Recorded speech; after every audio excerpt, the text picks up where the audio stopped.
Isaías 55, 6.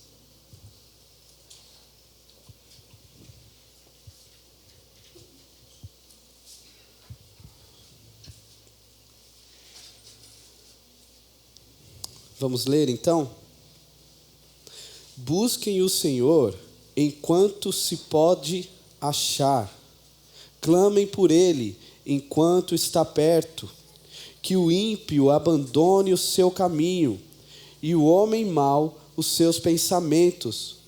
Volte-se ele para o Senhor, que terá misericórdia dele. Volte-se para o nosso Deus, pois Ele dá de bom grado o seu perdão. Pois os meus pensamentos não são os seus pensamentos, nem os seus caminhos são os meus caminhos, declara o Senhor. Assim como os céus são mais altos do que a terra, também os meus caminhos são mais altos do que os seus caminhos, e os meus pensamentos mais altos do que os seus pensamentos. Assim como a chuva e a neve descem dos céus e não voltam para eles sem regarem a terra e fazerem-na brotar e florescer, para ela produzir semente para o semeador e pão para o que come, assim também ocorre com a palavra que sai da minha boca. Ela não voltará para mim vazia, mas fará o que desejo e atingirá o propósito para o qual a enviei. Amém. Nós estamos em uma curta série aqui, falando sobre a reforma, falando sobre alguns alicerces. E nós, como igreja, precisamos alinhar. Também estamos em vias de iniciar uma construção, e nós precisamos alinhar alguns dos nossos alicerces aqui como igreja. E hoje eu quero falar sobre um dos principais, se não talvez o principal, a palavra como nosso alicerce. E eu queria começar com uma pergunta aqui, uma pergunta importantíssima, fundamental, que todo crente em Jesus precisa fazer. Seja jovem, adolescente, você pai de família, esposa, profissional, independente de onde você vive, o que você faz, como crente em Jesus, você precisa responder essa pergunta. E a pergunta é: por que você decidiu submeter a sua vida à palavra de Deus? Por que você decidiu submeter a sua vida à palavra de Deus? Isso é fundamental. É bem certo que a próxima geração, ela passará pelo que nós cremos e pelo como nós vivemos em relação à palavra de Deus. Isso é determinante, de geração em geração. E teve um filósofo, Voltaire, um filósofo francês, lá dos anos 1700, um dos nomes principais do iluminismo, a ideia de que a razão está sobre tudo, não é? A razão que determina tudo.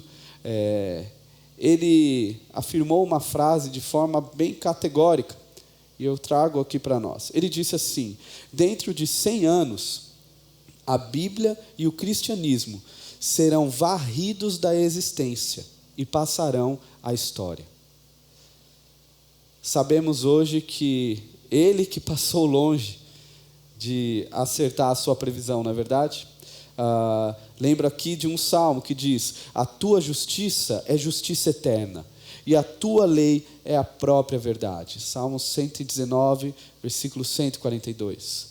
Aqui, quando ele fala que a tua justiça é eterna, a justiça é o mesmo termo, o mesmo conceito para a lei, mesma raiz. A gente poderia colocar como um sinônimo aqui: a tua lei ou a tua palavra é eterna. A tua palavra é a própria verdade. E eternidade e verdade são duas palavrinhas, dois conceitos, que as raízes dessas palavras, elas também são atribuídas ao próprio Deus. Elas caracterizam o nosso Deus. A palavra dele é eterna porque ele é eterno. E Deus, por ser eterno, ele não propõe nada que se desfaça com o tempo. Tudo que ele propõe, tudo que ele faz é eterno. É assim como é verdadeiro. Perceba que o salmo que eu li diz que é a própria verdade. Não é que a Bíblia ela é verdadeira dentro de um conceito do que é verdade. A Bíblia ela não se sujeita à minha razão. A Bíblia ela não se sujeita à ciência, independente de qual ciência for. Na verdade, a minha razão deve se sujeitar às Escrituras. A ciência ela é verdade quando ela se prostra às Escrituras. A Bíblia é a verdade e ela é eterna. 2 conceitos importantíssimos. Por ser eterna, ela não se perde no tempo. Como diz John Stott, a palavra de Deus é supracultural. Ela não está presa à cultura do Oriente Médio Antigo de 2000 anos atrás. Ela não ficou lá em 1700, no período do Iluminismo. De forma nenhuma. Ela continua viva e eternamente continuará, pois ela é a palavra do próprio Deus. Não sei se você lembra, 2 Timóteo 3,16, toda a Escritura é inspirada por Deus, é soprada ali o conceito. É Deus soprando a palavra dele, Deus falando. Isso aqui é a palavra falada do nosso Deus. Por isso que nós podemos e devemos descansar as nossas vidas na palavra. E agora vai um problema, na verdade um alerta.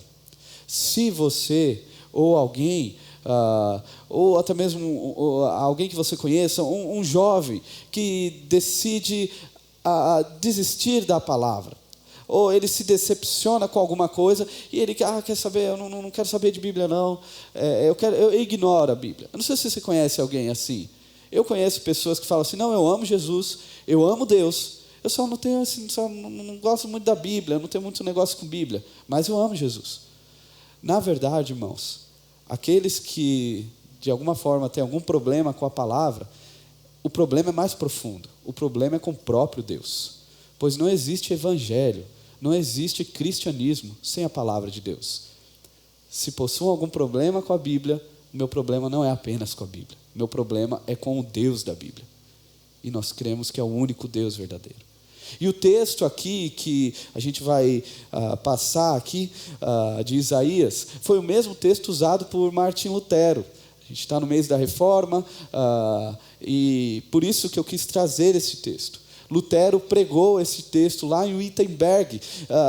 Foi um dos primeiros gritos. E o grito foi, sola Escritura. Somente a palavra. A palavra ela tem autoridade sobre todos, inclusive sobre a igreja. Não é nenhum clero, nenhuma pessoa, nem mesmo a razão que possui autoridade sobre tudo. Quem possui autoridade é a palavra, somente a palavra.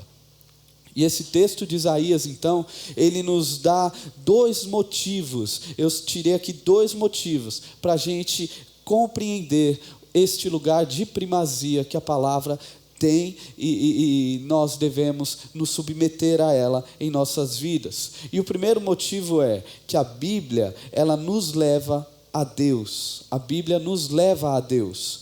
Observe aí, volte comigo, Isaías 55, versículos 6 e 7.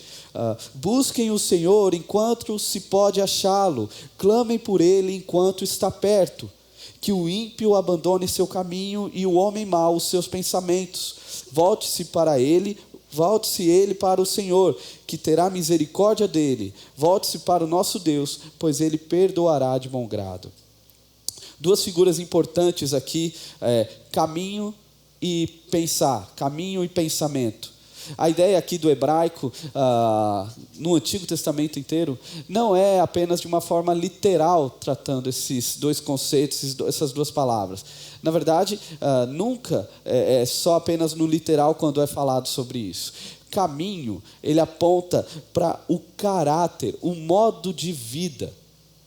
Endireita os teus caminhos. É o seu caráter, quem você é, a maneira como você tem decidido viver. E pensamentos, não é apenas ideias, não são apenas ideias, são convicções. O homem mau, ele tem o seu caráter, o seu modo de vida totalmente distante de quem Deus é e de quem Deus gostaria que Deus planeja que ele fosse. Assim como suas convicções, são convicções totalmente tortas. O homem mau, ele é aquele que vive segundo ele mesmo acha melhor. Ele vive do jeito que ele deseja. Ele não se preocupa com o que Deus não se agrada. Ele não vê mal naquilo que Deus vê como mal. Ele ri daquilo que Deus abomina. Este é o homem mau.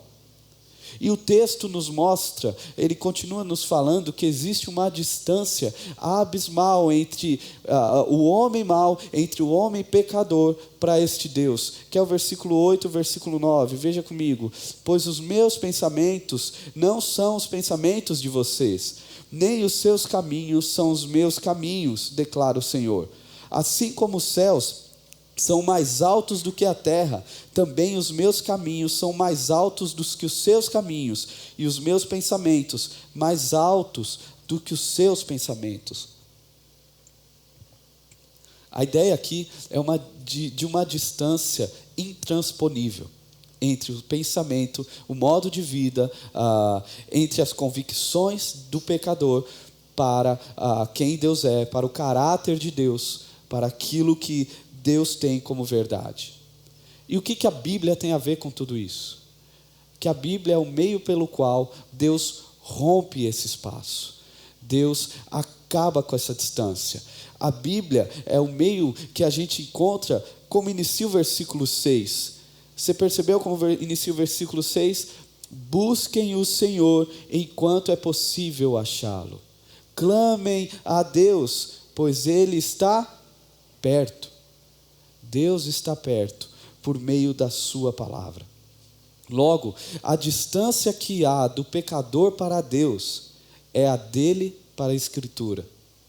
A distância que nós, muitas das vezes, estamos e nós achamos que Deus está distante, na verdade, é a nossa distância da palavra. Não sei se você já passou por isso, aqueles dias que parece que você nem crente é, sabe?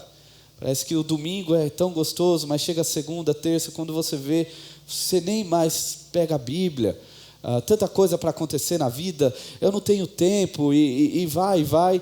E aí você sente como se Deus estivesse distante.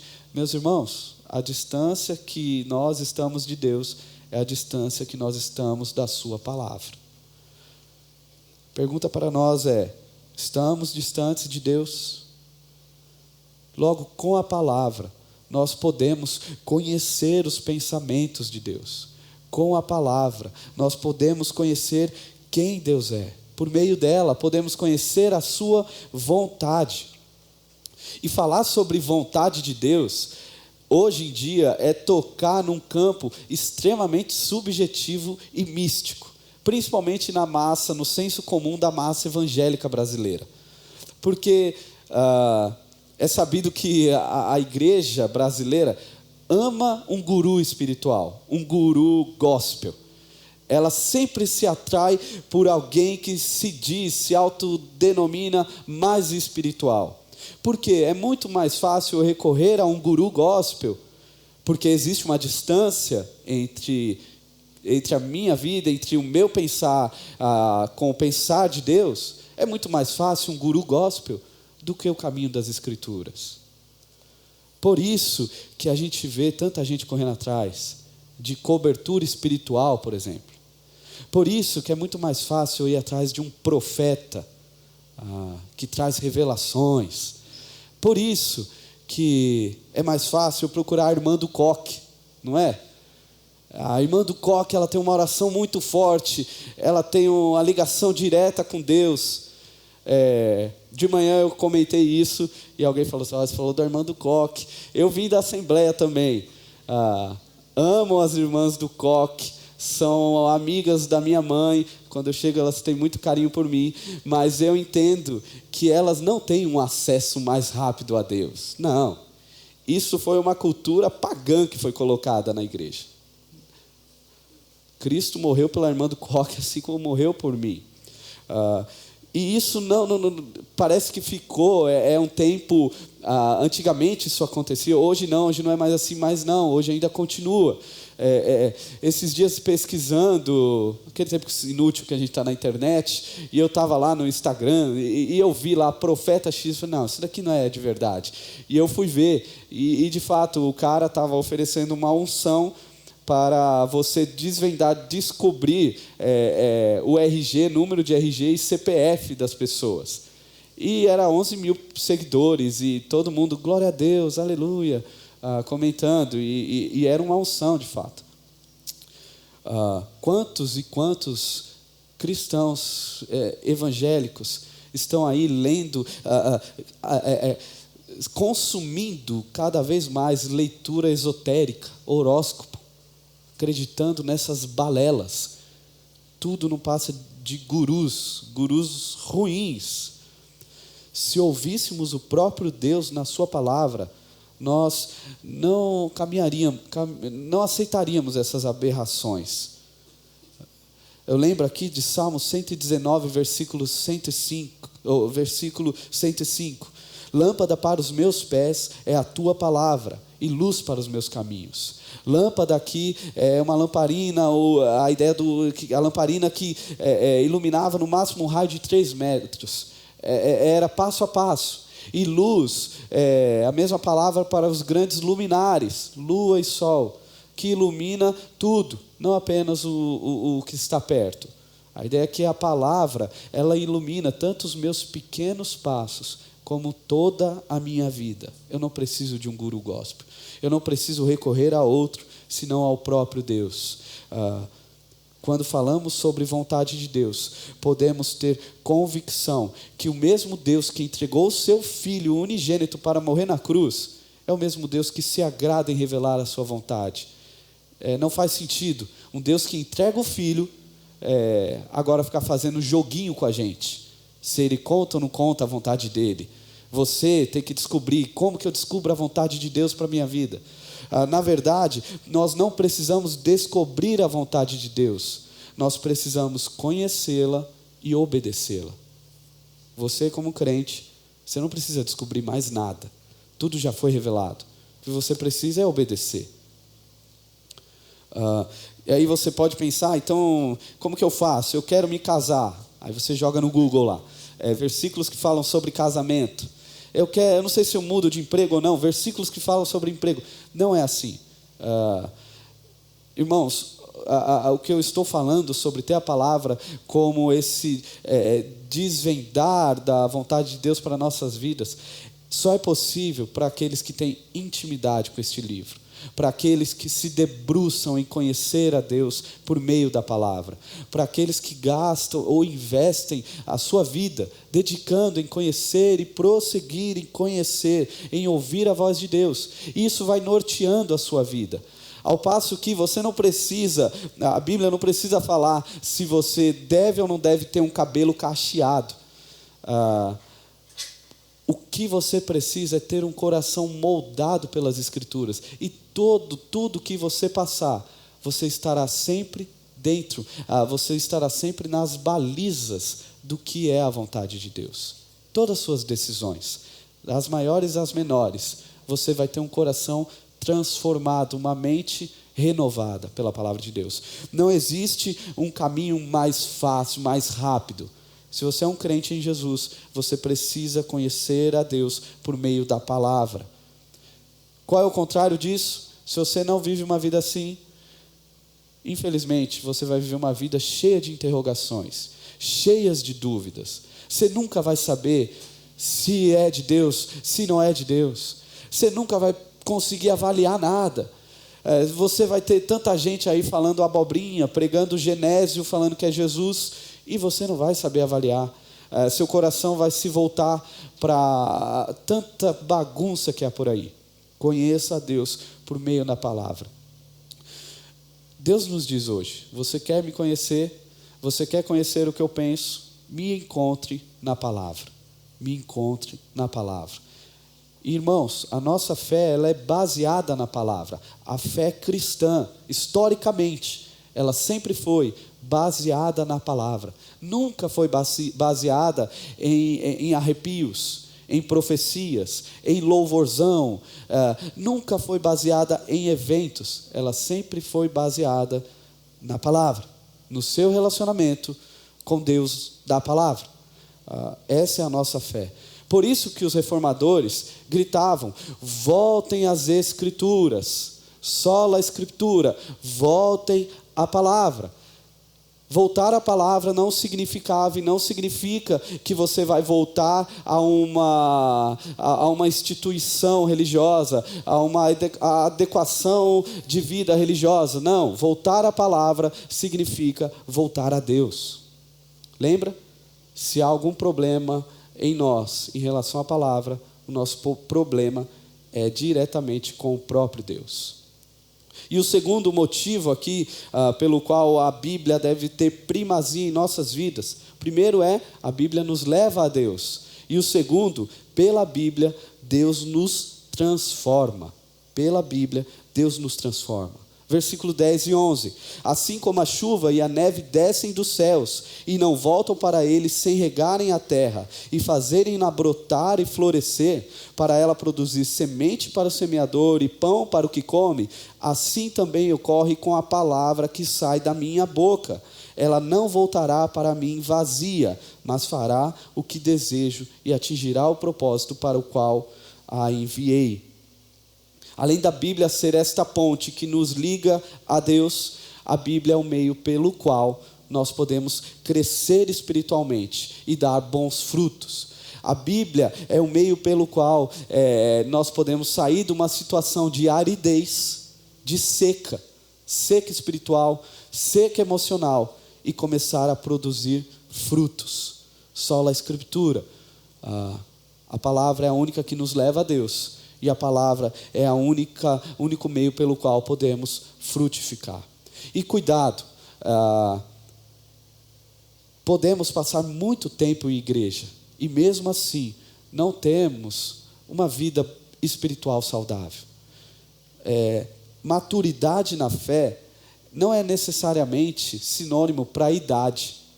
Por mais que pessoas mais velhas, com certeza, elas têm algumas percepções da vida, inclusive de Deus, melhores que as nossas. Eu estou me colocando como se fosse jovem, né? Mas para o adolescente eu já sou velho. A idade, ela vai nos dando isso. Entretanto, quando nós falamos de maturidade espiritual, necessariamente precisamos do conhecer a palavra. Até porque podemos passar 20, 30, 40 anos com compreensões erradas acerca de Deus. E isso não nos levará a uma maturidade. Qual é o único caminho? Crescer no conhecimento da palavra de Deus. E estes frutos que Isaías coloca aqui, do frutificar, vão para além da igreja.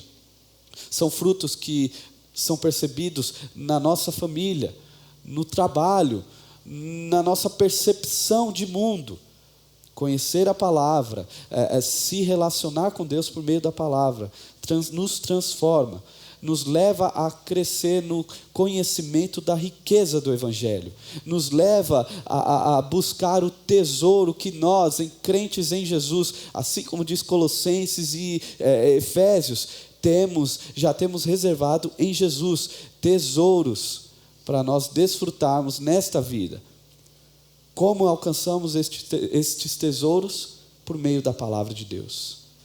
Somente por meio da palavra. Quando falamos sobre frutificação, um ponto às vezes parece que nós não acreditamos. A palavra de Deus, ela tem o poder de nos satisfazer. Ela tem o poder de nos dar prazer. O salmista, por exemplo, Davi, logo no Salmo 1, ele já começa falando sobre isso, que ele tem prazer na lei do Senhor. Isso às vezes tem passado de nós. Tem uma maldição batista que ela ainda nos persegue, da gente achar que se envolver com a Bíblia tem a ver apenas com conhecimentos de referências bíblicas, tem a ver com um crescimento teológico apenas de forma intelectual, ou apenas para satisfazer curiosidades teológicas. De forma nenhuma. Moody já dizia, a palavra de Deus não nos foi dada para satisfazer nossas curiosidades, mas sim para alimentar nossa alma. A palavra de Deus é alimento para a nossa alma. E ela é a única que pode nos manter em pé, em dias de angústia, em dias de aflições. Ela é a única e ela é suficiente para tratar o nosso mais íntimo, o mais profundo que há dos nossos corações. A palavra é suficiente para fazer isso, e ela o faz. Mesmo em meio à aridez, Deus pode, mesmo em meio à dor, Deus pode, por meio da palavra, te fazer florescer, como nós cantamos, te fazer frutificar. Lembra de Voltaire, que eu comecei falando? 100 anos depois da afirmação dele, a casa de Voltaire foi comprada pela Sociedade Bíblica e se tornou um dos lugares que começou a ser, na verdade, aumentou a produção de Bíblia, a expansão do Evangelho foi marcada por aquela casa. Bíblias e mais Bíblias pela Sociedade Bíblica começaram a ser produzidas e espalhadas ao redor do mundo. Talvez você nem sabia quem era Voltaire. Voltaire morreu, mas a palavra de Deus é eterna. A justiça de Deus é eterna. Eu faço novamente a pergunta que eu iniciei. Por que você decidiu submeter a sua vida à palavra de Deus? Por que você decidiu submeter a sua vida à palavra de Deus? A palavra, ela é a verdade absoluta em sua vida. Ela tem norteado as suas decisões, as suas convicções sobre o que é família, sobre o que é sucesso, sobre o que você deseja para o futuro. Ela possui a autoridade que ela tem. Ela possui essa autoridade em nossos corações. Nossa fé é sustentada por este Deus que decidiu se relacionar conosco.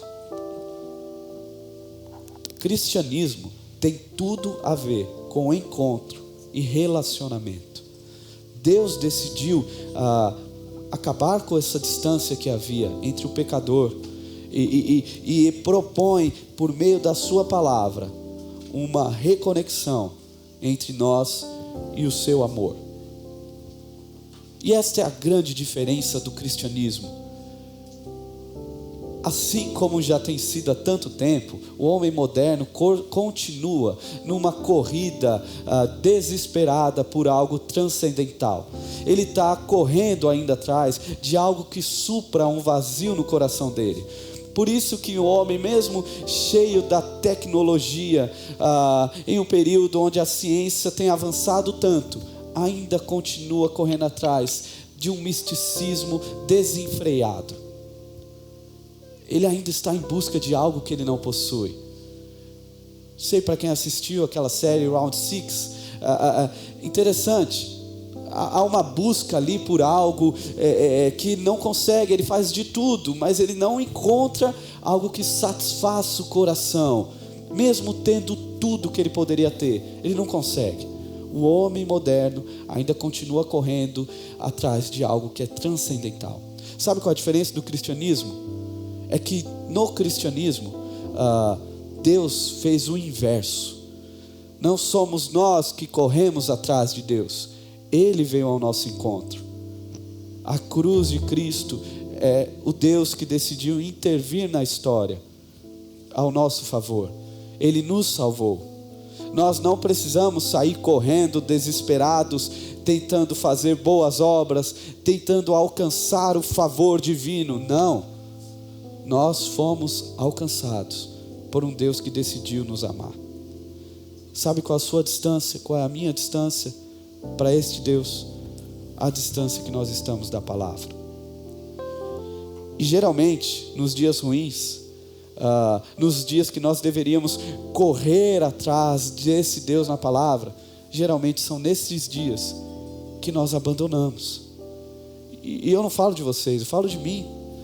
Quantas vezes nos dias ruins você não está com cabeça, o que nós fazemos? Vamos assistir uma série, vamos fazer outra coisa, mas não, Bíblia não. Sendo que deveria ser ao contrário, nós deveríamos correr desesperadamente para este Deus, o Deus da palavra. Revelou onde podemos conhecê-lo. Se você não o conhece, se você não conhece a Jesus, eu quero deixar claro aqui que você não precisa correr atrás. Você não precisa mais correr atrás. Este Deus, Ele já fez o caminho. Ele já fez o caminho de vir a nós. A sua distância é a sua distância do Evangelho. Basta você crer e confiar a sua vida nesse Deus que entregou o Filho dele para morrer por nós, por amor, e nos dá uma segunda chance, nos dá uma nova vida. E nós, crentes em Jesus, que talvez estamos distantes da palavra, o convite é: se reconcilie com o próprio Deus. Seu problema não é apenas com a palavra. Volte a se relacionar com esse Deus. E saiba que quando estamos distantes da palavra, criamos compreensões erradas do que é o Evangelho. E compreensões erradas nos leva a uma fé errada. E uma fé errada vai desembocar em práticas erradas. Quando nos falta a palavra, corremos sérios riscos de cair em uma idolatria, achando que adoramos a Deus, mas muitas vezes estamos adorando a nossa imagem e semelhança. Busquemos o Deus da palavra. E minha oração aqui é a mesma oração de Santo Agostinho: que Deus nos fira com a palavra dele nesta noite. Que Deus nos fira com a sua palavra e assim possamos amá-lo. Tudo isso aqui, tanto o testemunho que nós ouvimos, esse tempo que nós dedicamos aqui ao Senhor, não fará sentido se amanhã você não abrir a sua Bíblia. Se ao chegar em casa você não dobrar os seus joelhos em adoração, abrir a sua Bíblia e voltar a ter um relacionamento com Deus. Pois Deus não nos chama a eventos dominicais. Esse não é o interesse de Deus para você. Deus nos chama a um relacionamento que vai transpassar segunda a segunda. Envolve o domingo, mas envolve a segunda, envolve a terça. Deus nos chama a isso. Volte a ter tempos intencionais com Deus. Se nós não temos tempo para isso, não deveríamos ter tempo para mais nada. Isto é questão de sobrevivência. Volte à palavra. Sola Escritura. Volte à palavra. Somos o povo do livro da capa preta. Voltemos à palavra. Quero orar com vocês. Vamos orar? Senhor Deus, nós te louvamos pela tua palavra. Te louvamos que sabemos que podemos guardá-la em nossos corações. E assim não pecaremos contra o Senhor. E mais do que isso, sabemos que ela pode nos guardar. A tua palavra nos guarda nos dias maus. A tua palavra nos conduz nos dias bons. A tua palavra nos revela quem tu és. A tua palavra nos aproxima de quem o Senhor é. Nos ajude, Deus, como igreja, a dedicarmos ao Senhor as nossas vidas. Nos ajude a nos relacionar com o Senhor, pois o Senhor decidiu se relacionar conosco. E para aqueles que talvez hoje seja uma decisão de crer em Ti, de crer no Teu Evangelho, que o Senhor conduza essa decisão, que esses corações verdadeiramente se submetam à Tua palavra. E nós, como crentes em Jesus, que nós venhamos conseguir responder porque nós decidimos nos submeter à autoridade que há na Tua voz. Que a Tua voz nos conduza daqui para a eternidade. Essa é a nossa oração, em nome do Teu Filho Jesus. Amém.